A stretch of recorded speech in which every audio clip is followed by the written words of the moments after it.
Hello everyone, स्वागत है आप सभी का बलास्ट कोचिंग क्लासेस में।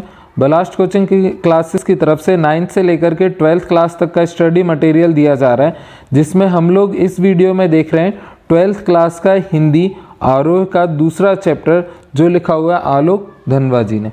इससे पहले हम फर्स्ट चैप्टर दे चुके हैं, तो आप उसको पहले देख लेना, ठीक है। तो इसमें हम लोग आलोक धनवा जी के बारे में नहीं पढ़ेंगे, क्योंकि उनके बारे में या सारे कवियों के बारे में एक सेपरेट वीडियो आपको मिल जाएगी। इस वीडियो में हम केवल चैप्टर के बारे में पढ़ेंगे। तो धनवा जी ने इसमें पतंग के बारे में बताया हुआ है, या उनकी पोयम पतंग को हम पढ़ेंगे। पतंग में जो धनवा जी ने भाषा शैली का यूज़ किया है वो एकदम सरल, सहज और कैसी है, प्रभावशाली भाषा है। और धनवा जी की लेखक भी मतलब इसी तरह के हैं, वो सारी चीज़ें सरल, सहज और प्रभावशाली लिखते हैं। तो देखते हैं, इसको हम पढ़ते हैं। इसमें लिखा हुआ है धनवा जी ने, सबसे तेज बौछारें गईं, भादों गया सवेरा हुआ, खरगोश की आंखों जैसा लाल सवेरा, सरद आया पुलों को पार करते हुए, अपनी नई चमकीली साइकिल तेज चलाते हुए, घंटी बजाते हुए, जोर जोर से चमकीले इशारों से बुलाते हुए, पतंग उड़ाने वाले बच्चों के झुंड को चमकीले इशारों से बुलाते हुए और आकाश को इतना मुलायम बनाते हुए कि पतंग ऊपर उठ सके, दुनिया की सबसे हल्की और रंगीन चीज़ उड़ सके, दुनिया का सबसे पतला कागज़ उड़ सके, बांस की सबसे पतली कमानी उड़ सके, कि शुरू हो सके सीटियाँ, किलकारियाँ, तितलियों की इतनी नाजुक दुनिया। ठीक है, तो ये जो धनवा जी ने हमें पतंग वाला चैप्टर है या पतंग वाली पोयम है, इसके पहले हम कुछ मीनिंग समझ लेते हैं वर्डों की। जैसे जो ये बौछारें वर्ड है, इसका मीनिंग होता है बरसा की झड़ियाँ। और जो भादों वर्ड है, ये तो हमारा एक महीने का नाम है, जो हिंदी में महीने होते हैं ना, जैसे चैत्र, बैसाख, जेठ, उन्हीं में से एक क्या है, भादों है।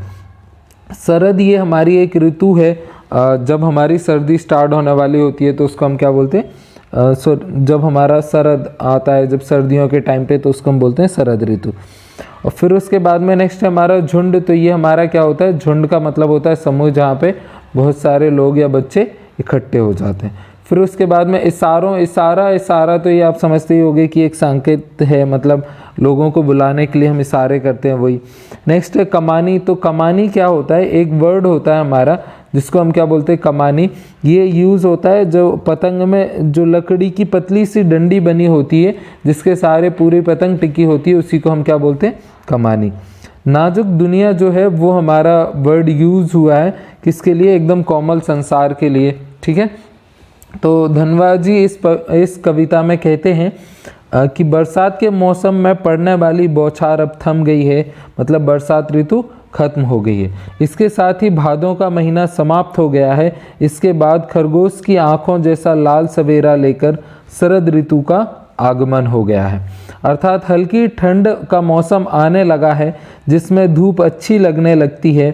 अब कवि शरद ऋतु का मानवीयकरण करते हुए कहता है कि वह अपनी नई चमकीली साइकिल को तेज चलाते हुए और ज़ोर ज़ोर से घंटी बजाते हुए, पुलों को पार करते हुए, इशारों से पतंग उड़ाने वाले बच्चों के समूह को बुला रही है। अर्थात शरद ऋतु की सुंदरता बच्चों को अपनी ओर आकर्षित करती हुई उन्हें अपने साथ खेलने के लिए उत्साहित करती है। कभी आगे कहता है कि शरद ऋतु ने आसमान को इतना मुलायम कर दिया कि पतंग ऊपर उठ सके, अर्थात मौसम इतना अनुकूल हो गया है कि धूप को सहकर बच्चे पतंग उड़ा सकें। शरद ऋतु ने मौसम को ऐसा बना दिया है कि दुनिया की सबसे हल्की रंगीन चीज़ उड़ सके, दुनिया का सबसे पतला कागज़ उड़ सके, तथा लकड़ी की सबसे पतली खरपच्ची यानी कमानी से बनी पतंग उड़ सके।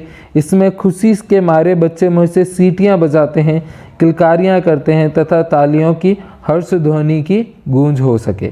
अर्थात पतंग उड़ाते समय सभी प्रसन्नता का अनुभव करते हैं, सभी को अपना बचपन याद हो आता है।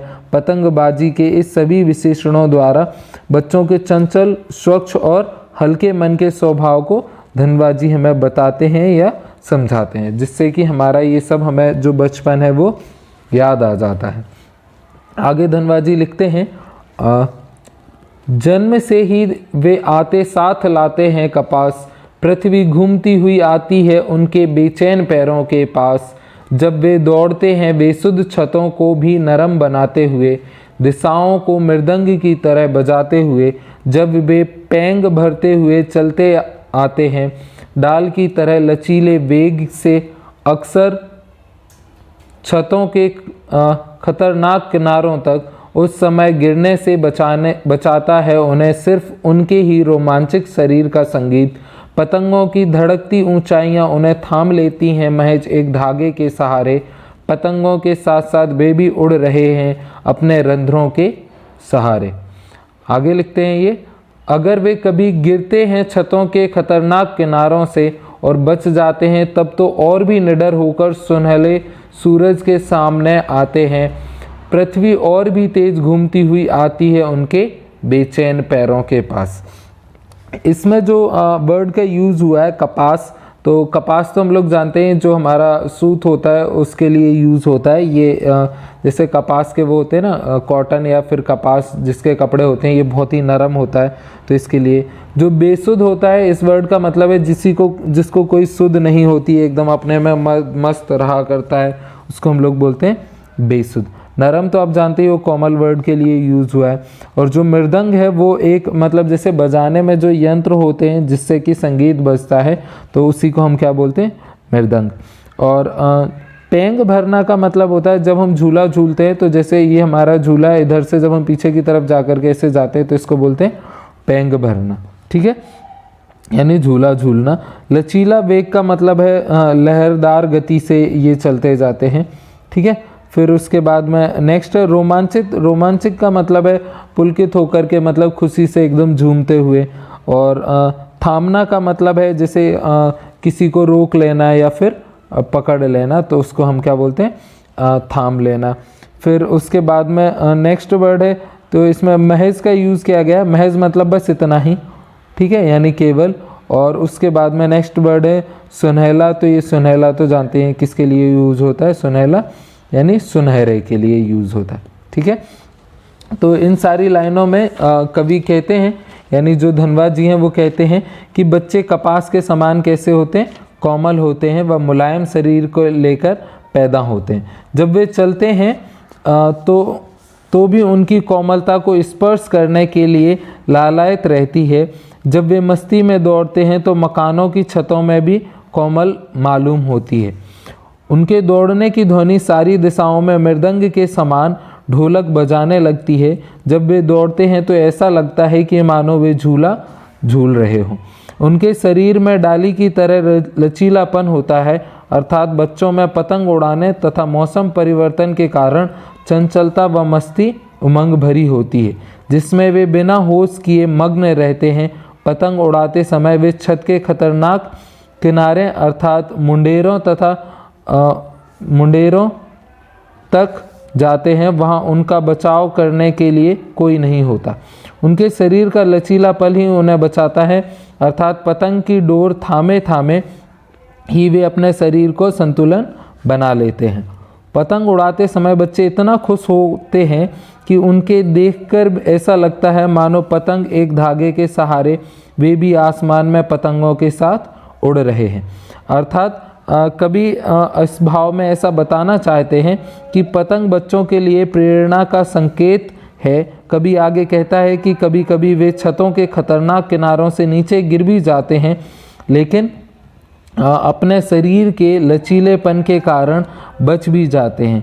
उसके बाद तो उनके मन का सारा डर निकल जाता है और वे अगले दिन और अधिक उत्साह से सूर्य के सामने आ जाते हैं, पतंग उड़ाते हैं। उसके बाद तो धरती और तेज़ी से घूमती है और उनके व्याकुल पैरों के पास आती है, अर्थात बच्चे अपनी चंचलता के कारण मन में उठी उमंगों को पूरा करना चाहते हैं।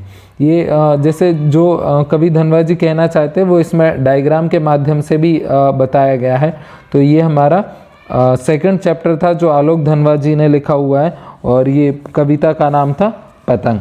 ये बच्चों के जीवन के बारे में बताता है कि कैसे बच्चे उमंग से भर जाते हैं। बाकी का मिलते हैं नेक्स्ट चैप्टर में ऐसी अगली वीडियो के साथ।